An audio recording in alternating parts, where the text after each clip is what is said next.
Hello दोस्तों, plus point के YouTube के वीडियोस में आपका स्वागत है। दोस्तों, मेरा नाम है निकेत शाह। दोस्तों, आज का इस लेक्चर में हम लोग जानने वाले हैं आरसीसीबी के बारे में। बेसिकली आज के इस लेक्चर में बहुत सारी चीज़ों को जानने वाले हैं, जैसे कि आरसीसीबी क्या काम करता है, यानी कि what is the use of RCC, RCCB का कनेक्शन कैसे होता है हमारी सर्किट्स में, जो हमारे घर के जो पैनल्स रहते हैं उसके अंदर आरसीसीबी का जो कनेक्शन रहता है वो किस प्रकार से होता है, साथ ही साथ उसके प्रकार यानी कि पोल वाइज और एम्पियर रेटिंग वाइज और सेंसिटिविटी रेटिंग वाइज। तो इस तरह से 3 मेजर रहता है इसके अंदर प्रकार, उसको हम लोग डिस्कस करेंगे। साथ ही साथ आप आपके घरों के लिए परफेक्ट आरसीसीबी कैसे सिलेक्ट करोगे ये भी चीज़ जानने की कोशिश करेंगे। और हम लोग आखिरी में चेक करेंगे कि आरसीसीबी को टेस्टिंग कैसे किया जाए, कि आरसीसीबी आपकी सही है कि नहीं है, उसमें कोई प्रॉब्लम तो नहीं है, उसको कैसे टेस्ट करें। तो इतनी चीज़ों को आज वीडियो में डिस्कस करने वाले हैं। याद रखिए कि वीडियो अगर पसंद आएगा तो लाइक और शेयर करना ना भूलिए अपने दोस्तों के साथ में। तो चलिए वीडियो की शुरुआत करते हैं। सबसे पहले तो हम लोग जानना चाहते हैं कि what is the use of RCCB, यानी कि आरसीसीबी का इस्तेमाल कहाँ पे किया जाता है और क्यों किया जाता है। तो आरसीसीबी का जो फुल फॉर्म है वो है residual circuit current breaker. Okay, residual circuit current breaker, ये आरसीसीबी का फुल फॉर्म होता है। उसका बेसिक काम मैंने हिंदी और इंग्लिश दोनों में लिखा है, मैं आपको समझा भी देता हूँ। होता क्या है कि इलेक्ट्रिकल वायरिंग जो रहता है ना, उसमें अगर कुछ भी प्रॉब्लम आ जाए, जैसे कि शॉर्ट सर्किट हो गया या कुछ इलेक्ट्रिक लीकेज हो गया, अर्थ के साथ में टच हो गया या बॉडी के साथ में कहीं पे टच हो गया, या हमको इलेक्ट्रिकल शॉक से बचाने के लिए जो प्रोटेक्ट करने के लिए जो काम करता है वो है आरसीसीबी। बेसिकली हमारा दोस्त है, यानी कि हमको करंट खाने से बचाने का काम आरसीसीबी करता है। इसके अलावा लीकेज करंट, फिर शॉर्ट सर्किट, ऐसे काफ़ी सारी चीज़ों को प्रोटेक्ट करता है, वो हमारे लिए बोनस है। ओके, तो ये है उसका आरसीसीबी का काम।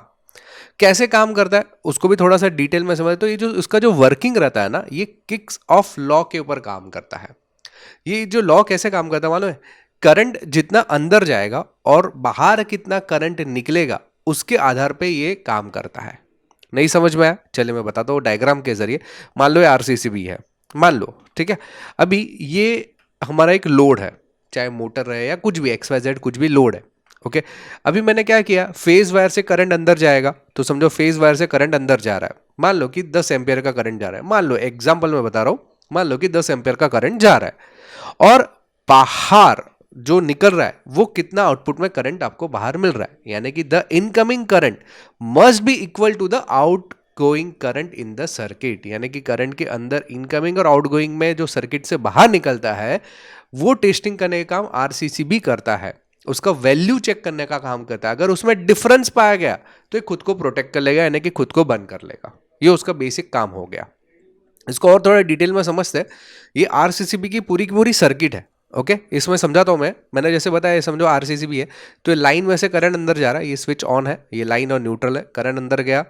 इसके जरिए यहाँ पे करंट चेकिंग कंपोनेंट रहता है, CBCTG लिखा हुआ ना, ये करंट टेस्टिंग क्या बोल सकते हैं, ट्रांसफॉर्मर है। बेसिकली करंट को चेक करने का काम करता है। इसको ऐसे वायर, इसके थ्रू करंट हमारे लोड में जाता है। लोड के आउटपुट में से करंट, देखो वापस करंट से ही फ्लो होके, करंट जो ट्रांसफॉर्मर रहता है उसके जरिए ही हमारे पास आता है। तो ये क्या करता है, दोनों के बीच में ये करंट कितना आ रहा है उसको चेक करता है, उसका सेंसिटिविटी चेक करता है, उसमें करंट इनकमिंग और आउटगोइंग में कोई डिफरेंस तो नहीं है ना, उसको चेक करता है। इसमें कोई भी डिफरेंस आया मान लो इसके बीच में, तो ये रिले की मदद से दोनों स्विचेस को ओपन कर देगा, यानी कि खोल देगा, यानी कि सर्किट ब्रेक कर देगा। इसमें टेस्टिंग करने के लिए भी एक बटन वाली सर्किट है, जो कि पॉजिटिव नेगेटिव को आपस में जोड़ देंगे, तो टेस्टिंग बटन जो है उसको ब्रेक कर देना चाहिए, रिले उसको ब्रेक करना चाहिए, टेस्टिंग के लिए रहता है ये। तो ये इस तरीके से काम करता है। या कभी कभी लोड साइड में अर्थिंग में ज्यादा करंट चले गया, जो फेज से आ रहा है वो अर्थिंग में जा रहा है, लीकेज हो रहा है, तो भी ये यहाँ पे अनबैलेंस हो जाएगा, ये दोनों के बीच में करंट इनबैलेंस हो जाएगा। तो इसको सेंसिटिविटी के जरिए रिले को मालूम पड़ेगा, और ये जो बटन है उसको बंद कर देगा, यानी कि जो मेरा आरसीसीबी है उसको बंद कर देगा। ओके, तो ये उसका बेसिक कॉन्सेप्ट है। मुझे मालूम है आपको शायद ऊपर से गया रहेगा, लेकिन अगर आप ये पढ़ोगे और जो मैंने आपको कॉन्सेप्ट बताया ना, उसको खाली देखोगे तो वही चीज़ यहाँ पे मैंने एक्सप्लेन करी हुई है, थोड़ा डायग्राम के स्वरूप में है। काफ़ी आसान है, बहुत ही सिंपल तरीके से मैंने बताने की कोशिश की। ये करंट ट्रांसफॉर्मर है, करंट यहाँ से अंदर जाता है उसको टेस्ट करता है, यहाँ से बाहर निकलता है उसको टेस्ट करता है। अगर इन दोनों के बीच में डिफरेंस पे आया गया तो ये करंट जो है मेजर कर देगा इन दोनों के बीच में डिफरेंस है, रिले की मदद से स्विच को बंद कर देगा। ये टेस्टिंग करने के लिए स्विच है। तो अभी अगला सवाल अपना यही है कि इसका कनेक्शन कैसे होता है हमारे सर्किट्स में या स्विच बोर्ड्स में, इसको कैसे लगाया जाता है। ये सर्किट समझिएगा ना तो आपको समझ में आएगा। देखो क्या होता है ना, ये समझने से पहले जानकारी के लिए बता दूं, हम लोग ने ऑनलाइन में भी कई सारे कोर्सेज चालू कर दिए। जैसे वायरमैन का भी कोर्स है, मोटर रिवाइंडिंग का है, होम अप्लायंसेज रिपेयरिंग का है, फिर इलेक्ट्रॉनिक्स है, इलेक्ट्रिकल है, computer hardware, laptop repairing, mobile repairing, programming, AutoCAD, robotics जैसे कई सारे अनगिनत कोर्सेज चालू कर दिए। ये सब कोर्सेज करने के लिए केवल मोबाइल में एक ऐप डाउनलोड करना है, प्लस पॉइंट ट्रेनिंग न्यू। ये गूगल प्ले स्टोर पे आपको ऐप मिल जाएगा। इसके अधिक जानकारी चाहिए ऑनलाइन कोर्सेज के रिलेटेड तो मेरा व्हाट्सअप नंबर है, आप नीचे देख सकते हैं। इस पर केवल मुझे हाई का मैसेज डाल दीजिए तो मैं पूरी जानकारी आपको व्हाट्सअप के माध्यम से भिजवा दूंगा। तो चलिए अभी देखते हैं हम लोग इस सर्किट में या हमारे स्विच बोर्ड में आरसीसीबी का कनेक्शन कैसे होता है एमसीबी के साथ में। तो होता यूँ है कि समझो ये एनर्जी मीटर है जो गवर्नमेंट ने हमारे घर पे लगाया है, ये ट्रांसफार्मर की तरफ से आता है। समझो ये मेन लाइन है, मतलब ये फेज है, न्यूट्रल है, और एनर्जी मीटर से फेज और न्यूट्रल बाहर निकलता है। ये सबसे पहले जाता है एमसीबी के अंदर, याद रखिए एमसीबी में सबसे पहले जाएगा, और एमसीबी के बाद जाता है आरसीसीबी, और आरसीसीबी के बाद जाता है लोड के पास। कभी कभी आप बोलेंगे कि सर कुछ कुछ जगह पे तो आरसीबी पहले लगाया जाता है, एमसीबी बाद में लगाते हैं। कुछ कुछ लोग ऐसे करते रहेंगे, लेकिन ये बहुत गलत चीज़ है। क्यों मालूम है? अगर यहाँ पे कोई भी तकलीफ होती है या इन दोनों के बीच में करंट में कभी चेंजेस हो गया तो ये उसको मेजर नहीं करता है, ये मेजर करता है। एमसीसीबी को खाली देखेगा, शॉर्ट सर्किट हुआ, खुद को ट्रिप कर देगा, खत्म बात। ये क्या देखेगा कि वोल्टेज में भी डिफरेंस है या करंट में कोई भी डिफरेंस है, थोड़ा सा मामूली सा भी डिफरेंस है ना, खुद को प्रोटेक्ट करेगा। तो इससे फायदा क्या होता है कि हमारी ह्यूमन बॉडी, मान लो कि लोड पे समझो कुछ प्रॉब्लम है, आपने वहां पे टच किया तो एमसीसीबी ट्रिप नहीं होगा, आपका ट्रिप होने वाला है आरसीसीबी। इसलिए आरसीसीबी लोड के पहले ये होना चाहिए। समझ में आ रही बात है? यानी कि एनर्जी मीटर से एमसीसीबी, उसके बाद आरसीसीबी, उसके बाद लोड। इस तरह से टेक्निकली इस तरीके से होना चाहिए। बाकी लगाने के लिए बहुत सारे लोग कैसे भी लगा सकते हैं, लेकिन टेक्निकली इस तरीके से होता है। ओके, अभी हम लोग कभी कभी ऐसा बोलते हैं कि भाई ये जो सर आपने नेगेटिव और पॉजिटिव लगाया, ये दोनों लगाना ज़रूरी है क्या? तो हाँ, दोनों ही लगाना ज़रूरी है। क्योंकि कैसे मैंने आपको बताया कि करंट को दोनों बाजू से, ये मैंने इसको बताया कि आरसीसीबी के अंदर एक करंट ट्रांसफॉर्मर रहता है जो कि ये फेज लाइन को भी चेक करता है और न्यूट्रल लाइन को भी चेक करता है, दोनों के करंट को चेक करता है। तो इस तरीके से लगाओगे तो दोनों के करंट को प्रॉपर्ली चेक कर पाएगा। अगर मान लो कि आपने फेज लाइन दिया लेकिन न्यूट्रल लाइन ऐसा बाईपास कर दिया, ऊपर दिया लेकिन नीचे नहीं दिया, ऊपर से इस तरह से लगा दिया, तो ये गलत वायरिंग हो जाएगी, वो अनबैलेंस हो जाएगा, ट्रिप ही हो जाएगा, वो करना ही नहीं देगा चालू। समझ में आ रही बात? तो आपको इसी तरीके से उसका जो कनेक्शन है आपको करना है आपकी सर्किट्स में या आपके जो स्विच बोर्ड्स वगैरह में रहता है। तो आरसीसीबी कनेक्शन इसी प्रकार से होता है। इतना समझ में आया? अभी हम लोग बोलते हैं कि भाई आरसीसीबी को सिलेक्ट कैसे करें, उसके पोल्स, एम्पियर रेटिंग या सेंसिटिविटी, या हम लोग कैसे सिलेक्ट करें, उसके प्रकार कैसे जाने। तो बेसिकली मैं बता दूं, आरसीसीबी के दो प्रकार है, एक 4 पोल आता है और एक 2 पोल आता है। ओके, 2 पोल यानी हमारे जो आमतौर पे एक नॉर्मल घरों में यूज होता है, सिंगल फेज रहता है। ओके, तो सिंगल फेज में कैसा रहता है, जो न्यूट्रल की लाइन इधर इधर इधर आई और एक फेज की लाइन आई, ये इनकमिंग है, यहाँ से आउटगोइंग यानी कि न्यूट्रल और फेज यहाँ से बाहर निकल जाएगी। जैसे मैंने यहाँ पे डायग्राम में बताया था, ये जो डायग्राम परफेक्ट है, ये गलत है, ठीक है। तो यहाँ से जो इस तरह से आप ड्यूअल पोल में इस तरह से यूज कर सकते हैं। ट्रिपल पोल रहेगा, यानी कि समझो 4 पोल वाला रहेगा तो उसमें 3 फेज लाइन के लिए यूज करते हैं, यानी कि एक समझो आर वाई बी वाली लाइन यहाँ पे आ गई, बराबर, ये तीनों मेन लाइन आ गई, और एक न्यूट्रल के लिए इस्तेमाल किया जाता है। कोई एक ऐसा भी बोलेगा कि सर यहाँ पे न्यूट्रल नहीं लगाएंगे तो चलेगा क्या? हाँ चलता है, टेक्निकली चलता है। इसका रीजन क्या मालूम है क्या? मैंने आपको एक वीडियो बनाया था कि अगर 3 फेज में से एक फेज में निकल गया तो मोटर चलेगी क्या, ऐसा मैंने बताया था। या 3 फेज है, न्यूट्रल लाइन नहीं है, तो भी मोटर कैसे चलता है, ये भी एक मेरा वीडियो है। तो यहाँ पे आई का आइकॉन है, उस पर क्लिक करेंगे ना, वो वीडियो आपको मिल जाएगा। तो इसमें कैसा रहता ना, जब भी फेज आ रहा है तो तीनों फेज के बीच में वो चेक करेगा। तो न्यूट्रल नहीं लगाएंगे तो भी चल जाता है, लेकिन लगाने का फायदा ही अलग रहता है। लगाना जरूरी नहीं है, लेकिन टेक्निकली लगाएंगे तो ज्यादा परफेक्ट माना जाता है। इसलिए 3 फेज और एक न्यूट्रल लाइन के लिए अलग से आपको खांचा दिया जाता है। इस तरह से 4 पोल रहता है। इतना समझ में आया आपको?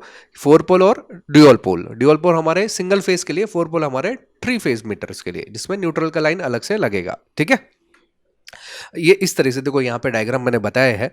ये 3 पोल की अलग अलग लाइंस है, मतलब जो आर वाई बी, इस तरह से 3 फेज लाइन है और एक न्यूट्रल लाइन, इस तरह से बेसिकली लगाया जाता है। टेक्निकली इसी प्रकार से लगाना है। कुछ लोग न्यूट्रल को बाईपास कर देते, अलग से लगा देते, इसमें नहीं लगाते, तो गलत है। चल जाता है, लेकिन मैं बोलूँगा कि मत चलाओ इस तरीके से। ठीक है, इसके बाद हम लोग बात करते हैं कि रेटिंग्स के ऊपर। अभी आप जब ये सिलेक्शन करने जाओगे ना, अभी ये समझो आरसीसीबी है, उसको सिलेक्ट करने जाओगे ना, तो यहाँ पे देखो रेटिंग लिखा है, यहाँ पे लिखा है 300 एम्प्स। ठीक है, 400 वोल्ट से बहुत ज़्यादा है। तो अगर मैं सिंगल फेज की बात करूँ तो देखो यहाँ पे 63 एम्प्स, 300 मिली एम्प्स, इस तरह से लिखा है। ये दोनों में क्या है ना, वो समझा रहा हूँ अभी मैं। तो जब भी आप इसको सिलेक्ट करने जाओगे तो सबसे पहले तो एम्पियर वाइज आपको सिलेक्ट करना जरूरी है। इसके एम्पियर रेटिंग जो रहता है वो 20 के लेकर समझो 10 एम्पियर से लेकर 100 एम्पियर तक का मिलता है। ये रेटिंग है, याद रखे। रेटिंग, ये जो रेटिंग है ना, यहाँ पे लिखा है 63 एम्प्स, वैसे 10 से लेकर 100 एम्पियर तक मिलता है। अभी आपके घर का लोड कितना है? मान लो आपका घर का जो लोड है, ये समझो आपका घर है, आपका घर का लोड है समझो 24 एम्पियर, तो आपको उससे थोड़ा सा बड़ा आरसीसीबी लेना पड़ेगा, 25 एम्पियर का या 30 एम्पियर का अगर मिलता रहेगा या 28 एम्पियर का मिलता रहेगा। याद रखना थोड़ा ज़्यादा ही लेना है। 24 है तो 26 लो या 28 लो, बहुत ज़्यादा भी नहीं लेंगे तो भी चलेगा, लेकिन एटलीस्ट उससे थोड़ा सा ज़्यादा तो होना, उससे कम नहीं लेना है, तो बार बार ट्रिप करेगा। समझ में आ रही बात? तो वो ओवरलोड हो जाएगा, इसलिए ट्रिप होता है। तो ओवरलोड ना हो इसके लिए आपका घर का जितना भी कैलकुलेटर लोड है उसके अनुसार उससे थोड़ा सा बड़ा आपको आरसीसीबी लेना जरूरी है। दूसरी एक चीज यहां पे अगर आप देखोगे तो यहां पे और एक चीज देखिएगा, 300 मिली एम्प्स। ये क्या है? इसको बोल सकते हैं सेंसिटिविटी रेट। सेंसिटिविटी रेट यानी क्या कि हमारे घरों में आमतौर पे जो हमारे घरों में इक्विपमेंट्स चलते हैं, ह्यूमन बॉडी जो रहती है वो 30 एम्पियर तक झेल सकती है। ओके, यानी कि अभी जैसे मैं, तो 30 एम्पियर तक मेरा शरीर जो है करंट को झेल सकता है, उससे ज्यादा जाएगा तो थोड़ा सा नुकसान होने की संभावना बढ़ जाती है। तो सेंसिटिव रेट का मतलब ऐसा रहता है कि घरों में समझो 30 एम्पियर का, 30 मिली एम्प्स का लगाने का, तो अगर फेज और न्यूट्रल के बीच में 30 एम्पियर का भी, मिली एम्पियर का भी डिफरेंस हुआ, 30 मिली एम्पियर का भी डिफरेंस होता है, तो खुद को ट्रिप कर देगा। ये उसकी खासियत है। देखो यहां पे लिखा हुआ है if your house hold requires 32 तो 64, ये तो ठीक है। हमारे घर की जो मैंने आपको बताया रेटिंग्स, यहाँ पे 24 है, तो यहाँ पे 32 से लेकर 63, तो हमारे घरों में इतना मैक्सिमम रहता है। ठीक है, और weight said the current when tripped caused by the leakage of 30 to 100 milliamps is the normal range to select best for your house। इसका मतलब क्या हुआ? आपके घरों के लिए 30 मिलीएम्प से लेकर 100 मिलीएम्प्स तक ही लेने का। ज़्यादा कुछ इक्विपमेंट्स लगे हुए हैं, जैसे कि समझो माइक्रोवेव लगा हुआ है, बहुत सारे अच्छे अच्छे मतलब इलेक्ट्रॉनिक डिवाइसेस लगे हुए हैं, तो 100 मिलीएम्प्स का ले लो, चलेगा। अगर नॉर्मल घरों में बिजली का काम चल रहा है, जैसे कि लाइट, पंखा, टीवी, तो आप 30 मिली एम्प्स का लेंगे तो भी चलेगा। उसके लिए 30 एम्पियर मिली एम्प्स चलता है। लेकिन अगर कुछ सेंसिटिविटी डिवाइस है, जैसे 2-3 कंप्यूटर्स भी है, लैपटॉप्स वगैरह भी यूज करते हैं, तो मैं आपको सजेस्ट करूंगा भाई 100 मिली एम्प्स का लो, क्योंकि उसमें थोड़ा सा लीकेज रहता है इस वजह से। अगर आप इंडस्ट्रियल लेवल पे जाते तो 300 मिली एम्प्स पर जाने का। ठीक, समझ में आ रही बात? घर के लिए 30 से लेकर मैक्सिमम 100 मिली एम्प्स लेने का सेंसिटिविटी रेट, और इंडस्ट्री के लिए 300। ये सेंसिटिविटी किस लिए काम में आती है मैंने बताया अभी, कि अगर थोड़ा भी झटका आपको लगेगा तो आपको बचाने के लिए सेंसिटिविटी रेट रहती है। समझ में आ रही बात? जैसे ही 30 मिली एम्पियर का फर्क आएगा वो खुद को ट्रिप कर देगा, हमारा काम हो जाएगा, हम लोग बच जाएंगे। समझ में आ रही बात? तो इस तरह से सेंसिटिव रेट, रेटिंग, ये दोनों इंपॉर्टेंट है आरसीसीबी सिलेक्ट करने के लिए। टेस्ट कैसे करें? अभी समझो आपके घर पे आरसीसीबी है, चूना है, नया है, मालूम नहीं है, लेकिन आप उसको टेस्ट करना चाहते हैं, तो कैसे टेस्ट करें? तो आरसीसीबी टेस्ट करने के लिए सबसे पहले तो आरसीसीबी दिखने में कुछ इस प्रकार से रहती है। इसमें एक टेस्टिंग का बटन रहता है, एक स्विच रहता है जिसको ऑन या ऑफ कर सकता है। तो मान लो कि आपने एक लाइन लगाया, यहाँ पे ये इनकमिंग लाइन है, और यहाँ से आपने आउटपुट बाहर निकाला और बल्ब को लोड दिया, ये हमारा लोड है। आपने अभी चालू किया, नॉर्मल चल रहा है, मस्त चल रहा है, कोई दिक्कत नहीं आ रही है। मान लो कि आपने ये टेस्ट का बटन प्रेस किया। टेस्ट का बटन जैसे ही प्रेस करोगे ना, तो ये ट्रिप हो जाना चाहिए और मेरा बल्ब भी बंद हो जाना चाहिए। याद रखिए, ये चालू है, मैंने टेस्ट का बटन जैसे ही प्रेस किया, ये ट्रिप हो जाएगा और मेरा बल्ब बंद हो जाएगा। ये जब भी लोड चालू रहेगा ना, तभी ये आएगा। अगर आपके अंदर कुछ भी लोड रखा ही नहीं है, आपने यहाँ पे इनकमिंग में कुछ दिया ही नहीं है, समझो सप्लाई इसको इनपुट दिया ही नहीं है, और तुम टेस्ट का बटन अभी यूज कर रहे हो, समझो लाइट गई हुई है, ऐसा समझो ये जो है ना बटन ऑन है, लाइट गई है, अभी बल्ब छोड़ दो, अभी बल्ब आपके सामने है। समझो मैं और एक चीज बताता हूं इसमें, समझो ये है आपके सामने, अभी यहां पे मैंने कुछ भी लोड नहीं लगाया, बराबर है, और मैंने बटन ऑन किया। बटन ऑन करने के बाद मैं टेस्ट का बटन दबाऊंगा ना, वो ट्रिप ही नहीं होगा, वो वैसा का वैसा ही रहेगा। बात समझ में आ रही है? जब भी उसके ऊपर लोड लगा हुआ रहेगा तभी ये ट्रिप होगा, ये चीज इसमें ध्यान ना जरूरी है। ओके, समझ में आया? लोड रहेगा तभी टेस्ट का बटन काम करेगा, लोड नहीं रहेगा तो टेस्ट का बटन काम नहीं करेगा। ये हो गया पहला टेस्टिंग। दूसरा टेस्टिंग क्या है, मान लो कि आपने एक बल्ब के सर्किट इस तरह से लगे जैसे हम लोग ने पहले ही बताया, और आपने एक समझो कोई रॉड ले लिया या अर्थिंग का वायर है आपके पास, तो आपने क्या किया, न्यूट्रल का वायर निकाल के अर्थिंग के साथ में जोड़ दिया। जैसे ही आप जोड़ोगे ना तो यानी लीकेज हो गया करंट का, जैसे ही आपने जोड़ा ये ट्रिप हो जाएगा और बल्ब बंद हो जाएगा।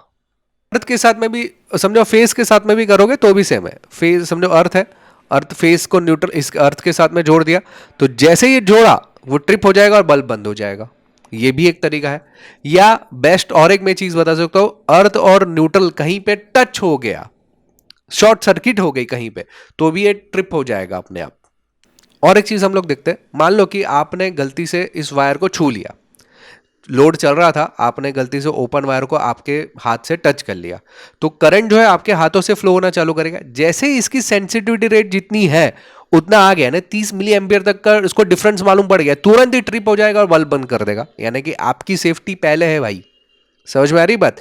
तो इसी प्रकार से हमारा आरसीसीबी जो है काम करता है। समझ में आया आरसीसीबी कैसे टेस्ट किया जाता है, क्या काम करता है, हम लोग कैसे सिलेक्ट करोगे, बहुत सारी चीजें मैंने इस वीडियो में बताई।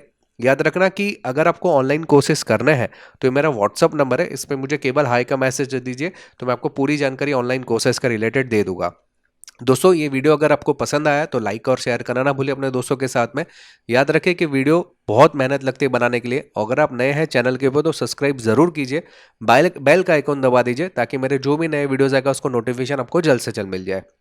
चलिए इस वीडियो में इतना ही, थैंक्स फॉर लिसनिंग।